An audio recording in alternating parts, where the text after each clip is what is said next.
Hi, I'm Megan Brand. I am a twin flame relationship coach, and I'm here to tell you that if you are struggling with triggers in twin flame union, you're not alone, because I am in physical union with my twin flame, and I find myself in quite a dilemma sometimes, because the whole reason I wanted to help other twin flames in union have a harmonious union, because here's a misconception I'm leading into this, is we think sometimes we find our twin flame and it's all gonna go smoothly. Well, no, that's not the point. That's never gonna happen. So it's a struggle. The union's a struggle, but the reward on the other side is really great. And so anyway, the whole reason I wanted to help twin flames with their union is because I know how rewarding this physical union is, and being able to be with my twin flame in this life is, but it's not easy. And I know that if I hadn't gone through the growth I'd gone through before meeting my twin flame and continued that growth with the tools and resources I have and continue to seek, it would not be happening right now. And so that's why I really, really, really have a heart for helping other twin flame couples in union. And this video is actually about,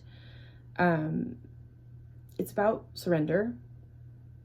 I'm using surrender as a general term, but specifically letting go of control of your twin flame.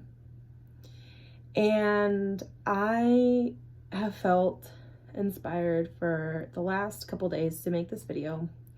I've been waiting for the opportune time, the opportune moment, because there were some things I had to process from a few days ago. My twin flame and I had a very triggered night. It was Saturday night. Today is Wednesday. That's what, 4 days? Math is hard. Anyway, it's been a few days, and I wanted to turn this around because my twin flame and I, we still struggle. And I'm eventually going to get him on some of these videos. But anyway, we still struggle, but the point is to learn the lessons that need to be learned and grow. And I wanted to make sure that had taken place before making a video about it. And I'm going to glance at my notes here, but I wanted to touch on why surrender, why letting go of the control of your twin flame. Like, why is it important? First of all, in order to explain its importance, we have to realize that there's a lot of pain going on with individuals in the twin flame community. And what happens is, most of the time, people are reaching out to other people in groups, and what's being seen is, this is the situation, and this is everything my twin flame is doing wrong. What do I do? Help me. And if you pay attention, because there is a lot of wisdom from a lot of mouths, and there's a lot of biased opinions as well, but there's a lot of wisdom going around if you pay attention, because the answer, there's never one right answer, but the answers that are most helpful have to do with not controlling your twin flame, not having expectations of your twin flame, letting go of of what's happening, accepting the situation as it is, and working on your own crap, setting boundaries that are good for you, etc., etc., etc. Why? Well, because even in physical union, trying to control your twin flame is pointless and damaging. And I say that because there's also this misconception that if we've manifested meeting our twin flame, that they're going to be the perfect mate for us. So I'll give you an example. When I met my twin flame, it was like paradise, and then we started having problems and triggers. And I started to see his dark side, his shadow side. And I thought, well, I always wanted someone who was like this. This was who I was supposed to manifest. Why am I manifesting this in my twin flame? It's, and to be fair, I had some dark side too. We all do. And, but I just couldn't understand for a while. It was frustrating. And this is one of the lessons I'm meant to learn and apparently continue learning until it stops, because Mercury retrograde, I really believe the reason my twin flame and I had such an extreme argument, I would call it, Saturday, a few days ago, is kind of like because we had kind of gotten over, we weren't having these triggers for a very long time, and then it was like the last little bam, hey, you haven't fully learned this lesson, listen up moment. And I would say that happens because usually there's multiple lessons that need to be learned on each side, and if you've learned some of them but not all of them, similar scenarios will keep repeating themselves. It's a cycle. Anyway, I want to go back to why not, what's wrong with trying to control your twin flame? What's wrong with saying, no, this is painful, this is what they're doing, etc., etc., etc.? Well, your twin flame is still in this 3D space. They're still not going to be perfect partner. They still have an ego. They still have this human shell, and they're going to be flawed just like you are. And I will say this too. The twin flame dynamic is energetic. And if you treat the twin flame relationship like a purely normal 3D relationship, it will fail miserably. In fact, if you treat the twin flame relationship on an energetic level and you get really good at this, your other relationships can benefit significantly. So looking at the twin flame dynamic on an energetic level, energy needs to flow for there to be harmony. If you are trying to control, suppress, force energy, there will be disharmony, there will be disunity, there will be conflict. It doesn't matter that your intention's well. It just happens. And so it could be that we're not even trying to purposely manipulate our twin flame or convince them or control them, but maybe in our head or to our friends or on social media, whatever the case is, we are sharing how much we dislike their behavior, and we're really stuck, like we're really trying to, it's a form of control. It's not letting go. And I have myself had a really hard time with figuring out how to let go. Surrender, let go. I hated the word surrender, by the way. I only use the word surrender because it's such a big word in this space that people recognize. But a lot of people have a problem with this word. Why?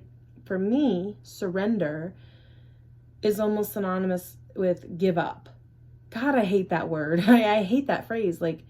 Give up. It feels like defeat. But surrender is not giving up. It's letting go, letting flow. And I almost want to I almost don't like the term let go either. It's been too hard to comprehend for so long, but let it flow. And that's what I think it should be about. Surrender, let it flow. Because the twin flame relationship is such an energetic dynamic, there is way more victory to be had, way more harmony, way more growth, way more happiness on even both ends, when instead of focusing on what our twin flame should be doing, aka controlling our twin flame or trying to control our twin flame, because it doesn't usually work, is we focus on what we need to be doing. and we literally say, I accept that this is their lesson to learn. Excuse me. I choose to let this go. I choose to let this be their lesson. I will not bother them about it. I will not bug them about it. I will not do this. I will not do this. And I'm not going to say that every twin flame union will be the same and that when you accept, like, they're going to get it right away. But energy eventually does respond accordingly.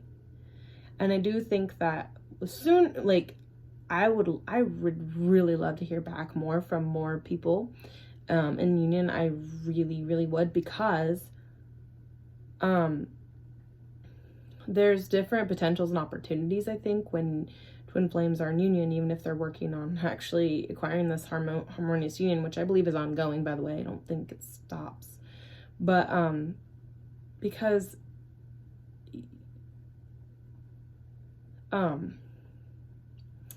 I think there's a big difference when both twin flames are committed to their own growth. And as much as me and my twin flame are not perfect, we still trigger each other, we still learn lessons. I truly believe the only reason we're in union is because we're both committed to our own growth. And again, that's why I want to work. Like, that's why my aim is to help twin flames in union, or twin flames in physical union, or twin flames pursuing union or pursuing physical union. Like, they're both on board. They don't have to be in the same exact place, and they won't be, because we're all growing in different areas anyway. But there's so much potential there. And I'm also just not going to be one of those twin flame coaches that says, I'm going to help you manifest your twin flame. Oh, sorry, they're married and sucks for you. Now, I don't mean to discredit anyone who's on this journey and has a situation like that where they can't be together for life circumstances and they've chosen not to be, or one has chosen not to be. It's just that I'm not here to promote more pain. I'm here to take twin flame couples pursuing union together that are in the pain, ready to move beyond it.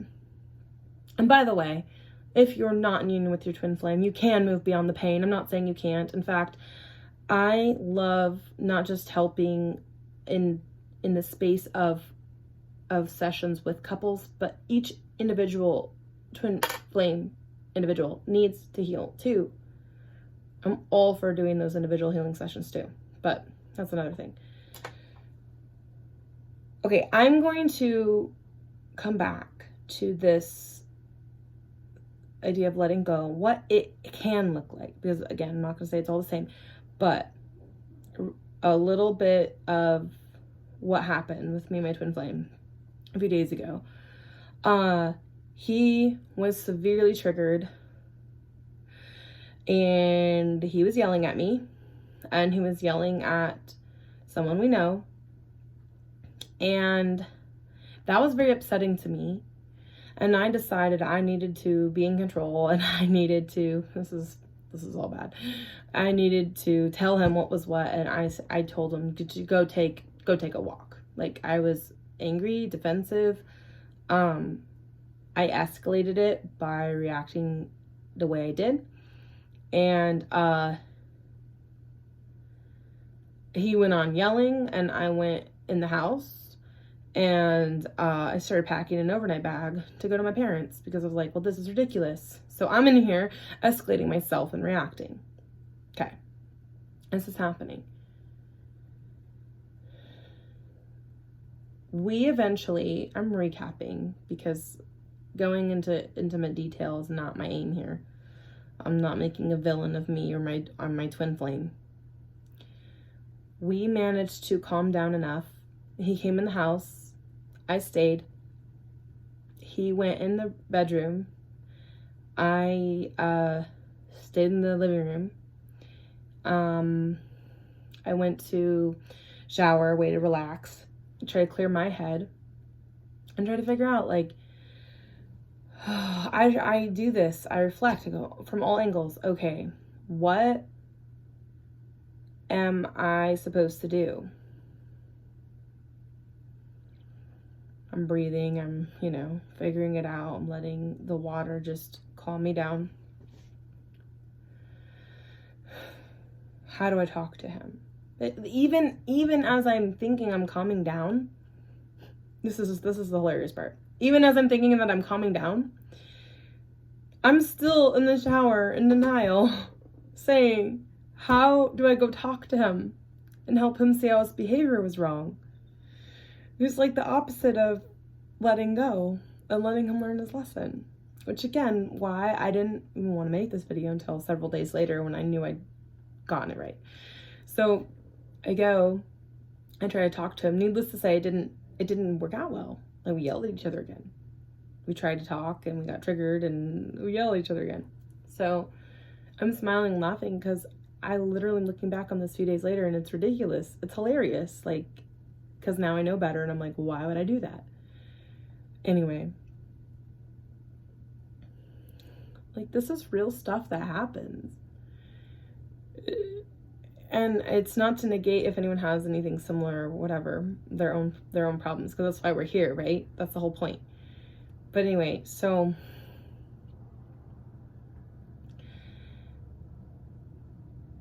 we calmed down as much as we could and we went to bed. And here's the really sad truth. The next day, I woke up crying because I was really depressed for a day, because it was like, wow, nothing's been resolved.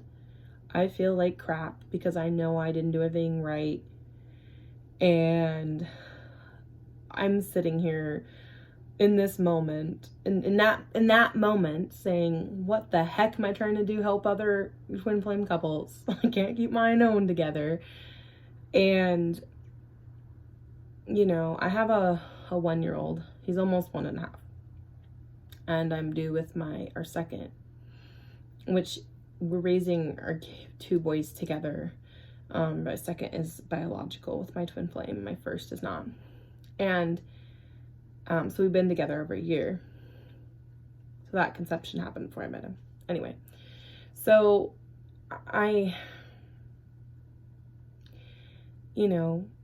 we were both, took a few days to purge what had happened and really reflect on what happened. And we had to decide over the next few days not to beat each other up and just go through what we had to go through. So it was a lot of individual time. And I was depressed for that day, and my twin flame took care of our son most of the day so that I could do what I had to do to work through it. And I would say, as hard as it was and as sad as I was and as bad as he felt, we both were working through it in our own ways. And we both knew there's so much love there. And we're like, okay, but we need to figure out what we need to learn from this so we can really work through the triggers and not do this again.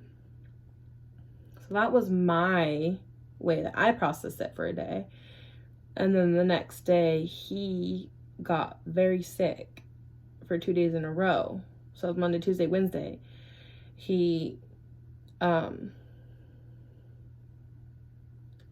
Monday, Tuesday. He was vomiting and very sick. And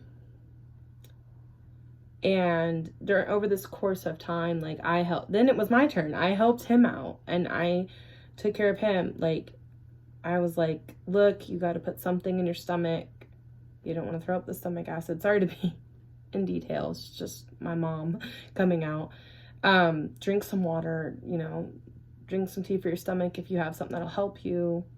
We're really big on like herbal stuff and remedies. And just why be angry? Just love, And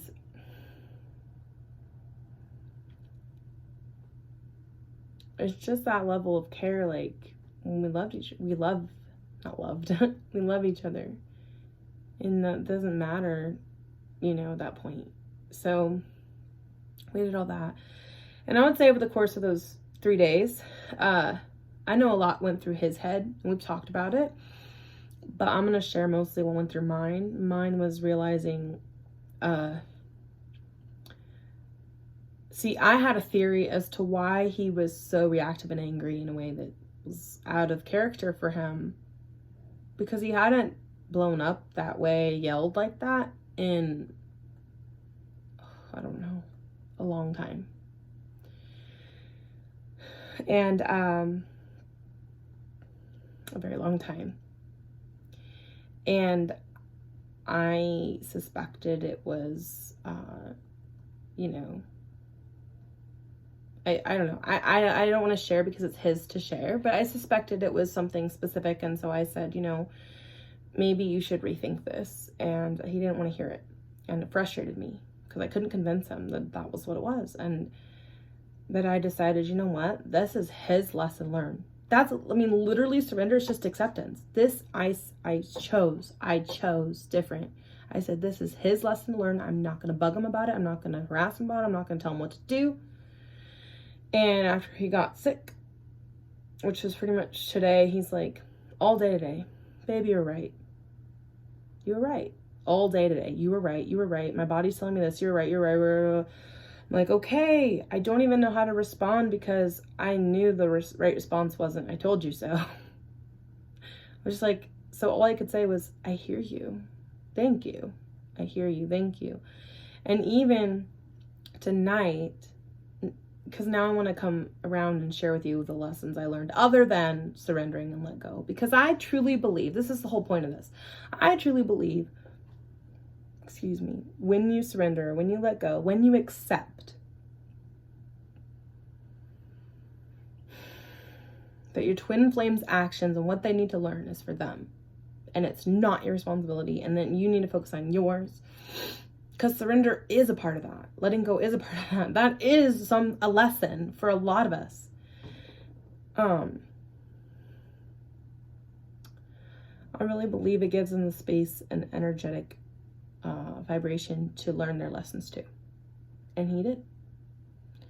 And you know what? Sometimes he learns his lessons and it's not what I think it is, by the way. But it still turns out the way it's supposed to. And usually better. Because I don't know everything.